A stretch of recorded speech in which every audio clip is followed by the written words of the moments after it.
Hello everyone, I am Sanjay Yadav.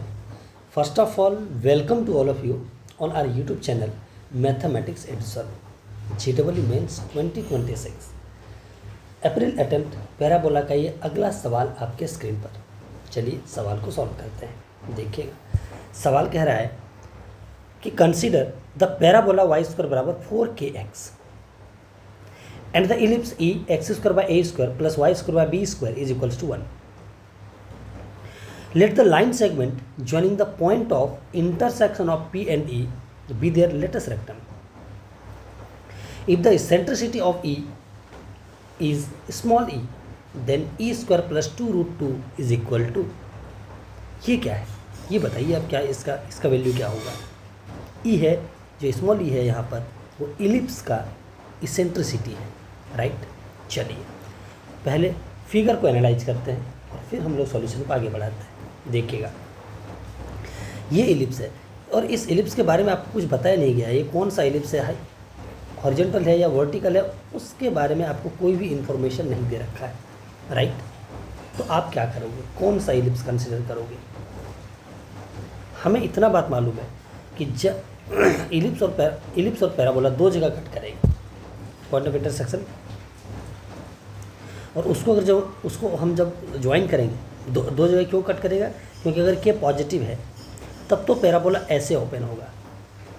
के positive होगा तो वाई स्क्वायर बराबर 4ax टाइप का पैराबोला पॉजिटिव एक्स एक्सिस की तरफ ओपन होगा. इसका वर्टेक्स है 0,0 और इसका सेंटर है 0,0. दैट मीन्स पैराबोला 0,0 से पास होगा, तो उसके पीछे जाएगा नहीं. तो इलिप्स को ये ज़्यादा से ज़्यादा दो ही जगह कट कर सकता है. और अगर के निगेटिव रहा तो वो निगेटिव एक्स एक्सिस की तरफ ओपन होगा, क्योंकि वो पैराबोला बनेगा वाई स्क्वायर बराबर -4kx.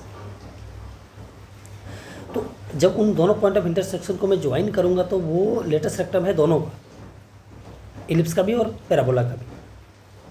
क्योंकि पैराबोला का लेटेस्ट रेक्टम एक्स एक्सिस के परपेंडिकुलर होगा, क्योंकि वो एक्स एक्सिस के तरफ ही ओपन होना है. तो एक्स एक्सिस के परपेंडिकुलर लाइन ही पैराबोला का लेटेस्ट रेक्टम होगा, और वही लेटेस्ट रेक्टम इलिप्स का भी है.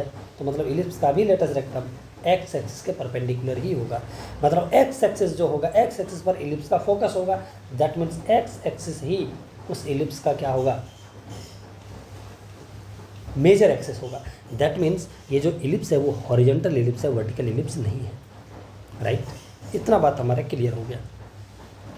अब आगे आते हैं, अब फिगर बनाते हैं. जब फिगर बनाओगे तो कुछ इस तरीके से नज़र आएगा आपको कि ये फिगर है, दो जगह कट कर रहा है एक दूसरे को. मैं अभी के पॉजिटिव ही लेके चला हूँ, इधर ही ओपन हुआ है, ठीक है. चलिए आंसर में कोई फ़र्क नहीं पड़ेगा. आते हैं हम वैसे भी हमें इसेंट्रिसिटी निकालनी है सर, तो थोड़ा सा पैराबोला के बारे में उसी का इस्तेमाल करना है. जो पैराबोला है वो क्या है, वाई स्क्वायर बराबर 4kx है, राइट.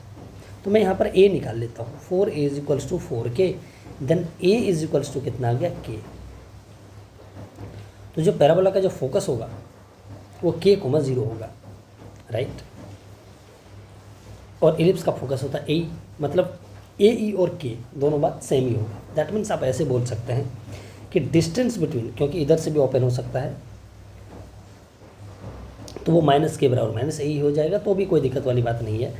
ऐसे इस्तेमाल कर लेते हैं कि डिस्टेंस तो कभी चेंज नहीं होगा. वर्टेक्स और फोकस के बीच का डिस्टेंस कितना होता है, पैराबोला का k होता है, मतलब a होता है, और इलिप्स का a ही होता है. तो a बराबर यहाँ पर k है. दैट मीन्स इलिप्स पैराबोला के वर्टेक्स और फोकस के बीच का डिस्टेंस k है, और इलिप्स का कितना होता है, a ही होता है. तो a e और k दोनों क्या होगा, बराबर होगा. इतना बात तो हम लोग समझ में आ गया, क्योंकि दोनों डिस्टेंस फोकस और इलिप्स के सेंटर और फोकस के बीच का डिस्टेंस a, और पैराबोला के वर्टेक्स और फोकस का डिस्टेंस k, ये दोनों सेम ही तो रहेगा, राइट. और इस सेंटर से फोकस का डिस्टेंस a और वर्टेक्स, पैराबोला के वर्टेक्स से फोकस के बीच का डिस्टेंस k, तो ये दोनों बात क्या रहेगा, सेम ही रहेगा, ठीक है. चलिए, तो ये पहला रिलेशन हमारे पास आ चुका है. अब आते हैं हम लोग अगले रिलेशन पे. कुछ और रिलेशन बना सकते हैं क्या. एक रिलेशन तो सदाबहार होता है, जो क्या होता है, बी स्क्वायर बराबर ए square into 1 minus E square. ये इलिप्स के लिए होता ही होता है, बी और ए में रिलेशन, बी स्क्वायर बराबर ए स्क्वायर इंटू 1 माइनस ए स्क्वायर। एक ये क्या पता है इस्तेमाल हो जाए तो कर लेंगे, नहीं होगा तो नहीं करेंगे। चलिए इसको भी सेकंड मान लेते हैं, ठीक है। दूसरा, कहीं भी रहे, इधर ओपन हो या इधर ओपन हो, लेकिन length of latus rectum change नहीं होगा। दोनों का लेटेस्ट रेक्टम सेम है तो लेंथ इस लाइन सेगमेंट का चेंज नहीं होगा। 2b² होता है इलिप्स का लेटेस्ट रेक्टम और 4k होता है किसका, पैराबोला का लेटेस्ट रेक्टम। ये दोनों सेम रहेगा। ये कटा तो आप देख सकते हैं कि अब b² इज इक्वल्स टू कितना हो गया 2k, राइट। अब मैं k की वैल्यू यहाँ पर चिपका देता हूँ ऊपर से और b² की भी वैल्यू डाल देता हूँ यहाँ से फ्रॉम 2 से। तो b² की वैल्यू डालूंगा तो a² into 1 minus e square और डिवाइडेड बाय a। क्यों डाले आप देखिएगा, और ये हो जाएगा 2a। अब यहाँ पर ध्यान से देखिएगा, यहाँ से जब देखोगे तो यहाँ से एक a चला गया इससे, और ये वाला a चला गया फिर से ये वाले से, ख़त्म हो गया कहानी। अब जो भी रिलेशन बचा है वो किस में बचा है, ई में बचा है, और मैं अब तो ई आसानी से निकाल सकता हूँ।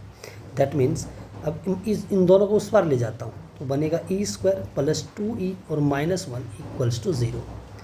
दिस इम्प्लाइज, यहाँ अगर देखा जाए तो मैं क्वाड्रेटिक फार्मूला इस्तेमाल करता हूँ, -b plus minus √b² minus 4ac, क्योंकि c निगेटिव है तो वो हो जाएगा प्लस, और डिवाइडेड बाय कितना हो जाएगा 2। तो 8 मतलब 2√2 माइनस प्लस माइनस 2√2 और डिवाइडेड बाय कितना होगा 2 से कॉमन लेके कैंसिल आउट करूँगा तो -1 प्लस माइनस √2 आएगा, ठीक है। तो इसेंट्रिसिटी या तो होगा -1 माइनस √2 या फिर होगा -1 प्लस √2। ये पॉसिबल नहीं है क्योंकि ये लेस देन 0 है, तो ये ख़त्म हो गया कहानी। ये आंसर होगा। अब मैं e² निकाल लेता हूँ, e² प्लस 2 निकालना है, 2√2 निकालना है, राइट। तो e², इसका स्क्वायर करेंगे तो a² प्लस b² माइनस 2√2 और यहाँ पर क्या है प्लस 2√2। तो ये फिर से चला गया, ये चला गया और ये चला गया। आंसर कितना आया आपके पास, आंसर एक अच्छा सा आंसर हम अपने पास कितना आ गया 3। तो यही हमारा क्या होगा answer. So thank you so much for watching, thank you so much. मिलते हैं फिर अगले वीडियो में। इस वीडियो में हम लोग इतना ही रखते हैं। Thank you.